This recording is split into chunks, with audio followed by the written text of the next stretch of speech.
रेशमा को देखते ही सविता उस पर बरस पड़ती है। लो, आ गई महारानी।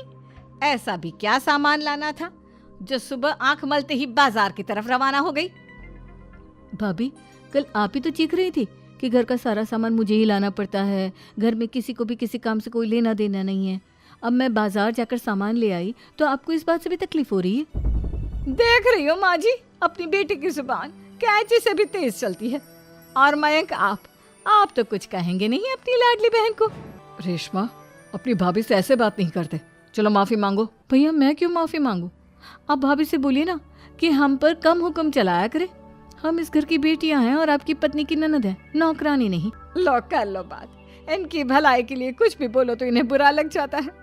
इस घर में यही इज्जत है मेरी। देख लो माँ जी, आपकी बेटी किस लहजे में मुझसे बात कर रही है। सविता वहां से चली जाती है। मयंक को बहुत गुस्सा आता है, वो भी वहां से चला जाता है। फिर करिश्मा रेशमा को समझाती है। रेशमा, तुम्हें भाभी से माफी मांग लेनी चाहिए थी ना। लेकिन दीदी, मैंने कुछ किया ही नहीं तो मैं माफी क्यों मांगू? हाँ करिश्मा दीदी, रेशमा दीदी जैसे ही घर में आई भाभी ही उन पर चिल्ला रही थी। हाँ, मैं मानती हूँ कि गलती भाभी की थी। मैं तो इसलिए बोल रही हूँ कि भाभी ने माँ को तो पूरी तरह अपने वश में कर लिया है। वो हमारी बात सुनती ही नहीं।